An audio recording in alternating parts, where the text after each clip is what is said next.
Hi everyone and welcome to NCHC Between the Boards. I'm Greg Ankers. Coming up on tonight's show, we've got highlights from all 5 games this past week involving NCHC teams, including a midweek game for Minnesota Duluth.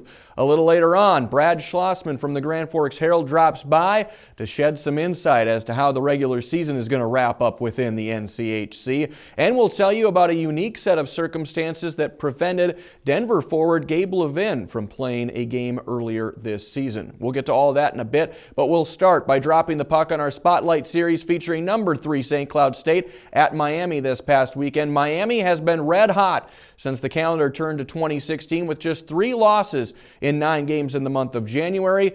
Enter the Huskies, though. They too have continued to rumble with just 1 loss over the month of January. Both teams were hoping to keep the good times rolling as they collided this past week. Coach Blasi hoping his team could end its 4-game homestand on a high note. Late in the first, St. Cloud State strikes first. A great move here by Ethan Prow. Goes backhand for the goal to give the Huskies a 1-0 lead after 1. In the second, just 15 seconds in though, Miami gets the equalizer off the face-off. Alex Gasek with the shot.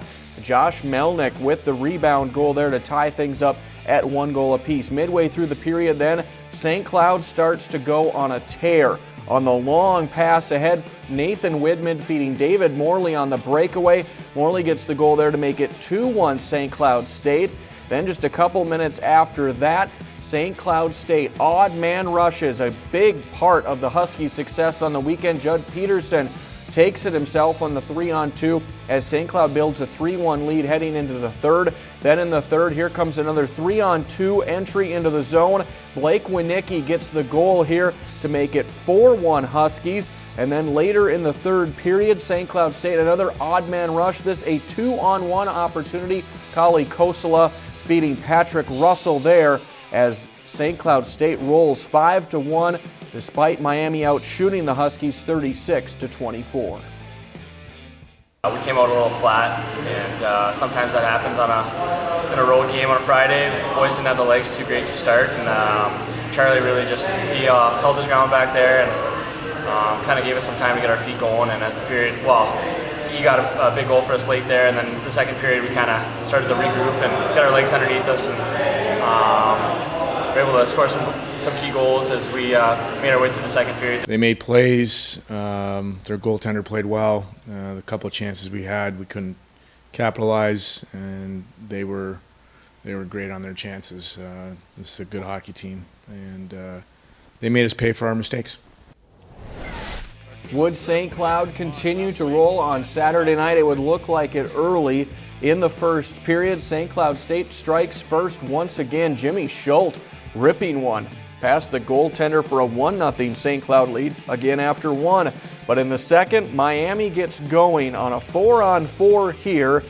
A great setup from Grant Hutton to Josh Melnick. Melnick with the goal to tie things up at 1 goal apiece, and that would spark something within the Redhawks because less than 2 minutes after that, Miami back on the attack. Sean Corrali charging in, the leader that he is, takes it himself and just blazes by the defense as Miami builds a 2-1 lead. Then midway through the period, Jack Roslovic, the great feed to Kiefer Sherwood as that goal makes it 3-1 Miami. Take a couple more looks at this one. Just a great feed from the freshman Roslovic down low to Sherwood.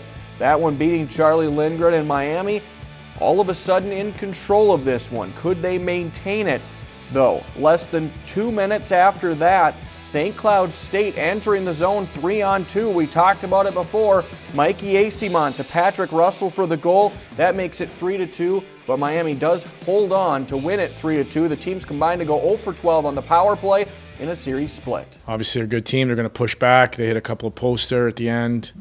I thought we blocked some shots. We did a nice job, especially when we went down 6-on-5. We had to kill 2 penalties in the third. We were opportunistic on our chances in the second. It's probably the difference of the game from last night to tonight. Still to come, it was an extra busy week for the Bulldogs. We'll explain when we return on NCHC Between the Boards.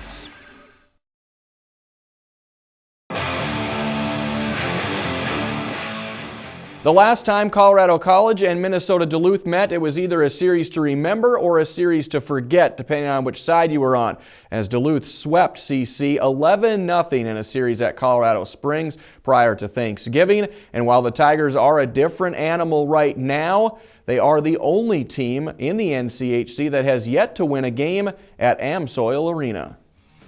It certainly looked like that streak was going to be snapped, though, early in this one. Midway through the first, CC on the attack. Great feed from Christian Heil, setting up Cody Bradley for the goal. Colorado grabs a 1-0 early lead. In the second, just seconds into the period, CC on the power play and off the Duluth turnover deep in their own zone. Luke Gertis cashes in, and the Tigers grab a 2-0 lead. Duluth, though, doesn't panic. In a 2-1 game later in the period, Carson Kuhlman from behind the net shoots and scores there to tie things up at 2 after 2. Then in the third, Duluth out in front, 3-2, pouring it on. Big juicy rebound left out front for Austin Farley. That makes it 4-2. Duluth goes on to win by a final of 5-3. Austin Farley and Alex Iafallo with 2 goals each and a big come-from-behind win. One point, you look up at the clock, you're down 2-0, but our guys could have went the other way, and they kept battling and kind of chipped away. And next thing you know, we kind of got going a little bit there. It was nice to get the game even, and obviously a big goal in the third, and an even bigger goal in the 4-on-4. Coach, from the start of the week in practice, he just said keep it simple, and that's kind of what we did tonight, and just kind of get just make good plays and get it deep and make sure we stay strong defensively, and that's what we did. So that was a big win. The Bulldogs would carry that momentum early into Saturday night's contest. Just 16 seconds in off the faceoff, Dan Molinar with the long shot through traffic gets by everybody, and Duluth takes an early 1-0 lead. It was tied at 1, though, in the second. CC on a power play, and Timo Kivihalmi with the initial shot tipped out in front by Hunter Fegis, and CC grabs another lead on the weekend, leading it 2-1. And in the third, off the faceoff here, Andy Walensky gets the goal to tie this one up at 2 apiece. And then, about a minute after that, Duluth back in the attacking zone, and it's Alex Iafallo with the game winner here as Duluth goes on to win 3-2, garnering a much-needed sweep on home ice as they outshoot CC 35-23 in the effort. I think it's always important to get the first goal of the game, and that early was great. We kind of fell asleep a little bit there in the second afterwards, but we found it again in the third. Coach said the third period was going to be the defining moment of our year, and I think we went out there and had a pretty good defining moment. Minnesota Duluth's season was all set to begin back on October 9th, but a power outage postponed the series opener between the Bulldogs and Bemidji State. The two teams packed up and instead started the series in Bemidji. The next night, the series finally wrapped up this past Tuesday night back in Duluth. And it'd be interesting to see which team can come out with some jump in their step on this rare Tuesday night affair. It would be Bemidji State. Less than 2 minutes in, Jerry Fitzgerald feeds Brett Beauvais out in front, and the Beavers take an early 1-0 lead. But midway through the period, Duluth answers back on a power play. Adam Johnson winds and fires for the goal here. Take a second look at it. Johnson's 4th of the year, capitalizing with the wide open net from the top of the circle. And that ties things up at 1 goal apiece. It would stay that way until midway through the third. Bemidji State's Marcus Gerbrandt comes charging in and gets the goal there as Bemidji State goes on to win 2-1 the final. Duluth mustering just 4 shots in the third. I thought we played not a very good game. I thought we turned the puck over a lot and gave them 2 soft goals. It's probably going to hurt us big time, as far as rankings. We needed a win. We needed a few more wins at the end of the year to have a chance. And, it was a big game for us. We needed to win it, but we just got to come back ready to play in the next few weekends, and we got to get a lot of wins the last 6 games. And a pair of Bulldogs have picked up NCHC Players of the Week honors for their efforts this past weekend. Offensive honors go to junior Alex Iafallo, who entered the series against CC with just 3 goals all season. He erupted for 3 goals in the sweep against the Tigers. For the second straight week, Andy Walensky takes home NCHC Player of the Week honors for defensemen. The senior had a goal and 2 assists and a +5 rating against Colorado College. Rookie honors go to Josh Melnick, forward from Miami this week, for 2 goals in a split against St. Cloud State. He also won 12 faceoffs on the weekend. And for the 4th time this season, goaltender honors go to Charlie Lindgren from St. Cloud State. The junior had 61 saves on 65 shots at Miami, good enough for a 2.02 goals against average and a .938 save percentage. The polls this week mirror each other to a T as far as NCHC teams go this week. In the USCHO.com poll, North Dakota still hanging at number 2. St. Cloud State drops 1 spot down to number 4, while Omaha and Denver are 12 and 13. USA Today poll is exactly reflective for the NCHC teams entering this weekend's action. The pairwise rankings look like this week. St. Cloud State and North Dakota holding steady at 2 and 3, while Omaha is at number 9, and Denver still clinging to fringe area, sitting at number 12. The standings, North Dakota, St. Cloud State tied once again at the top with 41 points each, but North Dakota currently has 2 games in hand. Denver sitting solid in number 3, and then it's Minnesota, Duluth, Miami, and Omaha all battling for that 4th and final home playoff spot for the NCHC quarterfinals. Well, don't go away. On the other side of this break, we've got a story featuring Denver forward Gabe Levin and a very important exam away from the ice. We'll explain in detail coming up next.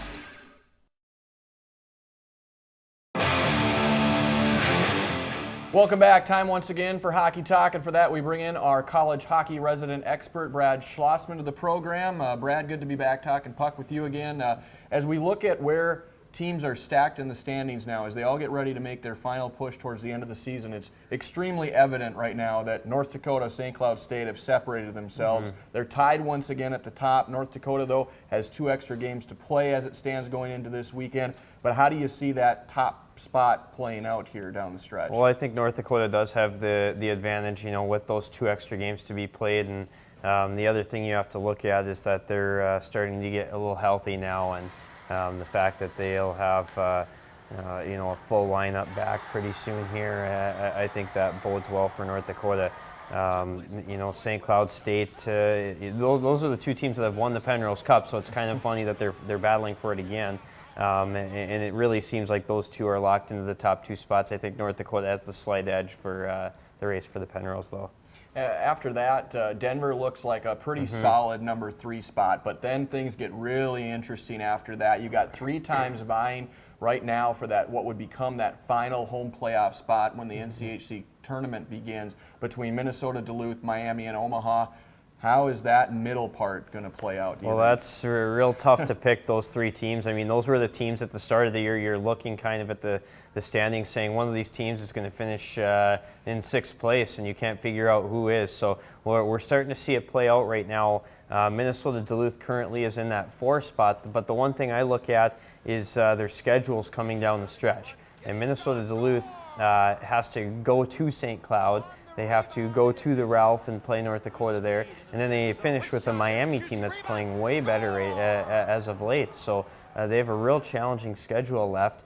Miami sitting 3 points back. They play Western and CC in back-to-back weekends, and those are the teams in 7th and 8th. And so Miami does have a chance to make up some ground here. And I think I picked a couple weeks ago for them to take that 4 spot, and I'll stick with that right now. Sounds good. As we go back to North Dakota and St. Cloud State, as those 2 teams jostle for that number 1 seed, that's something that in years past has paid great dividends for teams. However, if you look at the bottom of this league, where Western Michigan and Colorado College currently sit, those are 2 teams that nobody's going to want to play right now. So there's really no great advantage to getting the number 1 seed right now, is there? Yeah, I don't know if there is. Colorado College currently is the 8th seed, and Western Michigan is the 7th seed. And I think when you just went out to Kalamazoo and watched Western play that series against North Dakota, and not only was it a tough series and a couple of very close games, they were very physical games. And when you get into the playoffs, you might get by Western, but you're going to get beat up pretty good. And do you want that to happen in the first round? I wouldn't. So I think you want to avoid Western for that reason. And so I say maybe you want to play CC. Well, then you go look at what they've done the last few weeks, and I don't know if you want to play them either. They went on the road and beat St. Cloud. They rallied from a 4-goal deficit in Grand Forks. They played Duluth. They were up in both those games, and they ended up getting swept. But That's a team that's playing much better right now too. It's going to make for a great ride as we get closer and closer to the NCHC tournament starting, and of course, just you talk about all the different scenarios that are there for matchups, and it's going to be a really intriguing stretch to get to, I think. Looking back at last year, there was such a strong out-of-conference record for the NCHC. It's solid again this year, but you don't get the feeling as we project towards the NCAA tournament now that 6 teams are going to make it in. How many teams do you think the NCHC is poised to get in right now? Yeah, it's not going to happen. Right now I think there's 3 teams that are most likely to get in. I'm curious to see if a 4th can work up the standings here in the pairwise rankings here in the last 4 weeks. And then the one X factor for this league is when you look at the league tournament, so many teams can win this tournament.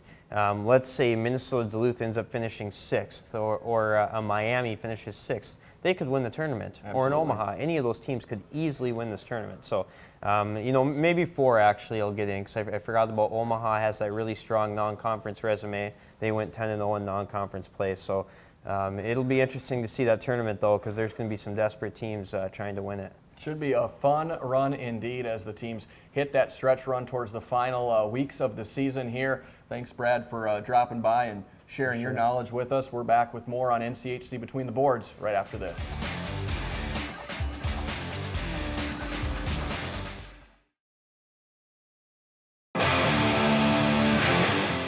The pressure for college student athletes to perform both in games and in the classroom can sometimes create a conflict. Senior forward Gabe Levin from Denver knows this all too well, as a recent college exam conflicted with his opportunity to play against the University of North Dakota. But through the help of his coach, Levin was both able to take the test and play in the same weekend. On the forecheck, Levin scores! Gabe Levin! University of Denver hockey senior Gabe Levin loves hockey. He always has and he always will. But with his graduation date quickly approaching, he's starting to do what most other DU seniors are doing, and that's looking to the future. I'm trying to keep my options open. Gabe knew he wanted to apply for law school, and with the deadline for applications looming, he needed to take the law school admissions test quickly. The last test date of the year fell on the same day as Denver's series against the Fighting Hawks in Grand Forks, North Dakota. I've been planning on taking the exam for a while now, but it never even really crossed my mind not to play. So I was just thinking that it was going to be like a pretty tough weekend, and I was hoping it wouldn't affect me too much for the games or for the exam. But DU head coach Jim Montgomery had a different proposition for the senior forward. I think part of our job when we're at the University of Denver is to help them become better people, better students, and have great success on the ice and off the ice. And letting him spend a whole day and evening preparing the night before his LSAT, we thought would give him the best chance of success for the test so that he can have success in life post-graduation. Initially, Gabe wasn't thrilled with the idea of sitting out, but after taking some time to think it over, he took coach up on the offer. I just realized that he was right, that it would help me with the exam, and I think it would also help the team. I think it was a really good idea coming from him that I'd be able to sort of put someone else an opportunity where they can succeed in the game, and it would also put me in an opportunity to better succeed in the test. Gabe made an unplanned stop to the Friday night game, and that's when he learned he was ending the longest streak of consecutive games played in the NCHC at 129 games. I actually had no idea. I mean, I knew that I hadn't missed a game in a while, but I didn't know it was like 120-something games until I think the DU account tweeted about it. But so I saw that on my phone, that they had tweeted that, and I just got even more bummed out. I was like, oh, man, that's pretty cool that I hadn't missed a game that long, so it kind of made it feel even worse. But I still think it was a good decision. And a good decision it was. With the opportunity given to him by the Denver coaching staff to focus on his exam, Gabe scored in the 99th percentile on the LSAT. And I spent a lot of time studying for this, and a lot of time putting myself in a position where this is something that I can achieve. So I really didn't want to look back in a couple weeks or whenever and just think, was it worth it, or did I leave something on the table? I think that I did everything in a way that I could say, I did all I could. Levin and his teammates are once again preparing to take on UND this weekend. We've got a preview of that series and all the others that are on tap starting later tonight. That's coming up next on NCHC Between the Boards.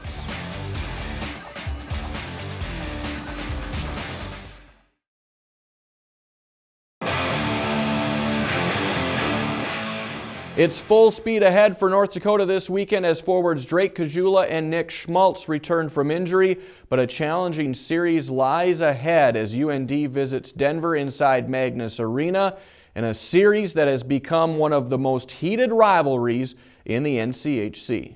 I think it's special in the fact that you have two very good teams every year playing against each other that have a mindset, and again, it's going to be no different this weekend going into Denver. We know what we're facing, and we've been preparing all week for it. It's two storied programs that have faced each other at some pretty high games or whatever, national championships or in the tournament. So, it's just another game to add to that history of the rivalry, and hopefully we can get the better end of it.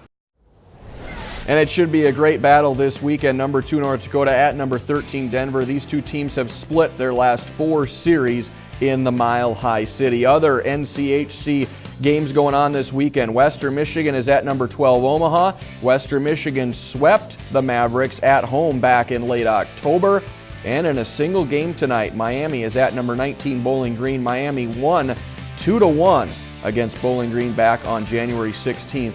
On their home ice. That's going to do it for this edition of NCHC Between the Boards. We hope you enjoy the games this weekend and join us again next week here on the program.